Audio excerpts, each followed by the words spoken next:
Well, it's also Massacre is something that you attach more to like a horror movie, like Slumber Party Massacre. Yeah. You know, it doesn't have quite the same weight as it once did. What Joan Rivers used to say about an outfit. Oh my God, it's a massacre. It's a massacre. See, after the execution of the McCoy brothers, men armed themselves with knives and pistols wherever they went, even if they weren't a Hatfield or a McCoy. And as we all know, the more weapons people have, the more likely they are to use them on each other. Dude, I got this kitty clumper at the house. It's like an ebony stick with a ball on the end of it, and there's like a point at the end of the ball. It's like, I got it in Africa. And they use it to like hit lions in the head as they're charging you and shit and fucking kill them.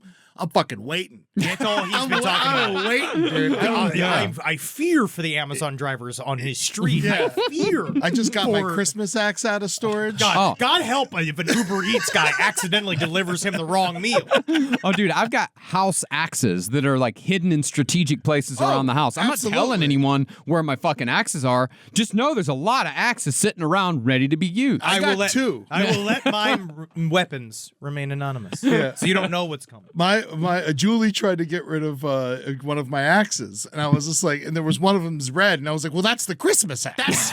That's for Santa Claus. And so now I can only bring it out during the holidays. Yeah. Like, you're looking like a tree. Well, to make matters more stressful, the local deer population, which was used by a lot of the mountain folk for regular sustenance, that was stricken by a mysterious disease. Yeah, those deer thought that they could fuck without condoms for too long. Yeah, deer syphilis. Just ran right through them. Reportedly, deer staggered around with swollen black tongues until they fell dead, and the corpses littered the forests in such numbers that it was compared to a biblical plague. God's coming for our venison! But what kept things simmering more than anything was Randall McCoy's unabated rage. That's what it sounds like to me. His tumors grow. God, imagine him just screaming, taking a shit. This goddamn shit will get out my ass! Someone call the doctor. I'm making red rocks. Well, besides the fact that he was down 3 sons after the Pawpaw murders, Randall McCoy's timber operations were failing while Devil Anse Hatfield was becoming one of the most successful men in the Tug Fork Valley. This rage was fueled by the aforementioned von Hippel-Lindau syndrome, which we discussed last week. And after I learned a bit more about it, I can see even more how it only exacerbated the feud. Yeah, it's hard when you get a bunch of anger berries growing inside your organs, man. And it's not just that. I mean, this is what I think I may have figured out here. Basically, the Hatfields could actually see the McCoy's anger physically manifest. And as we know, Yosemite Sam levels of anger can be very funny.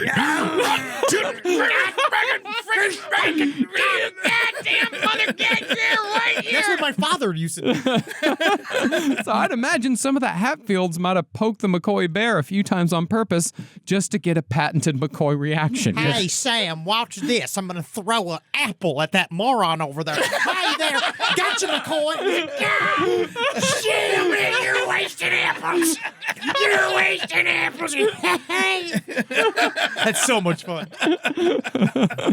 So, as a consequence of the disorder, McCoys would reportedly get beet red in their face as their overloaded adrenal glands became engorged at the most insignificant slight. What if we told you that these were light Folgers crystals? Their hands would start shaking, they'd get splitting headaches, their hearts would beat out of their chests. In some cases, their faces would like wildly twitch. In some extreme cases of VHL, a person can get so angry that they actually pass out from what one author so poetically called an overdose of wrath. That's amazing. Wow. That's fucking cool. I gotta get there. Not far. I'll tell you that much. But that's all to say that the McCoys held grudges and were generally unpleasant to be around, and that went double for Randall McCoy. Now, after the Pawpaw murders, Devil Anse Hatfield stayed in hiding while his so-called hellhounds acted on his orders. Top amongst his men was his son Cap Hatfield, so named because he'd lost an eye after an accident with a percussion cap. Yeah, because Cyclops was already trademarked by Marvel.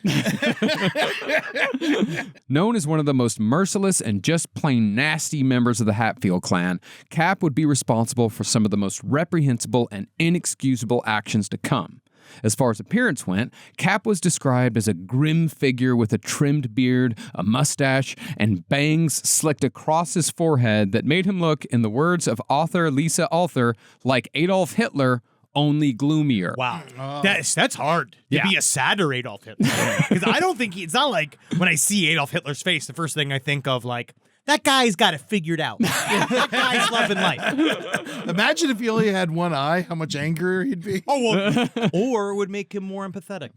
I don't think so. You know, I don't know. I don't know. We'll never know. Well, supposedly he had one testicle, so Well, we know that. that did nothing. That just made him angrier. Yeah, yes. Yeah. Well, Cap also had a bad go of it when he was 15 after being shot in the stomach on Christmas Eve. The bullet destroyed part of his colon, and for a long time, it was said that anything he ate would partially spill out of the wound. Now I got a mind to show you my second butthole.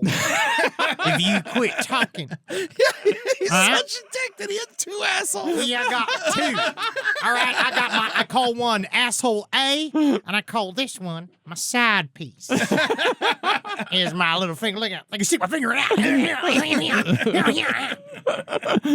Ultimately, though, Cap Hatfield was a quarrelsome and vindictive young man, described as simply bad, without a single redeeming point.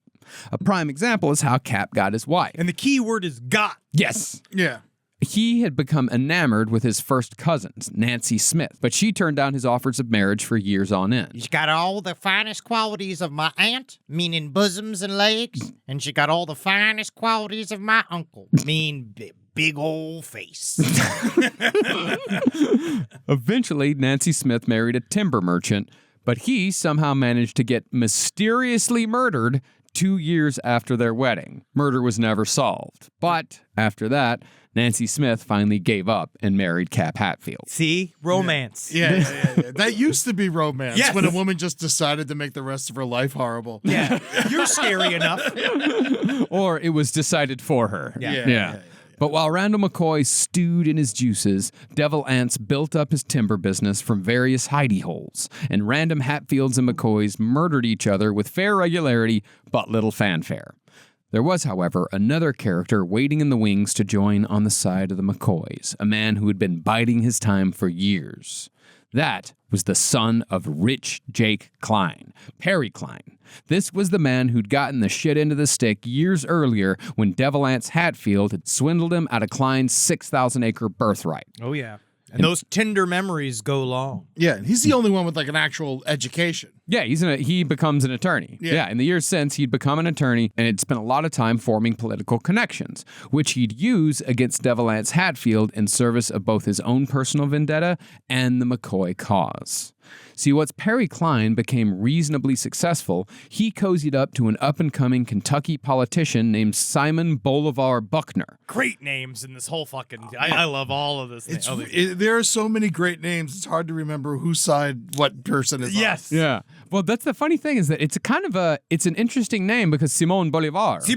Yeah, he's, Bolivia. Down he was a huge figure in South America. They probably saw it in a magazine or something. They're like, Bolivar, that's a credit. Well, Buckner was running for governor of Kentucky, and Klein promised the relatively ample McCoy vote if Buckner promised to bring the Hatfields to real justice for the Pawpaw murders. And this is where the government comes in. Mm-hmm. See, at this time and place, murder was a relatively loosey-goosey charge. It's more akin to today's charge of manslaughter. This was due to the fact that Kentucky's prisons were so packed that if a murderer was not sentenced to death, he could expect a release after only 8 years or so, on average. Like Norway. Such extreme differences. Yeah, it really is. Well, because it shows they're like, well, they're either a super villain, like they have killed dozens of people and they're a war criminal. We got to kill them right now. But if you just kill like one guy, it's like, we got enough people to feed anyway. We don't need all these people. Well, how hard can you break a rock? It would help. I think I need to go. I gotta go. I can break some rocks. Furthermore, the governor at the time was pardoning as many people as he could to earn votes. By the time he was out of office, he'd released over 1,000 inmates. In other words, if the Hatfields were caught, convicted, and incarcerated, the punishment would most likely not fit the crime in the minds of the McCoys and Perry Klein. They want total destruction of the Hatfields. Yep. They want them to be taken down. They want their lands back. They want them all dead. Yeah.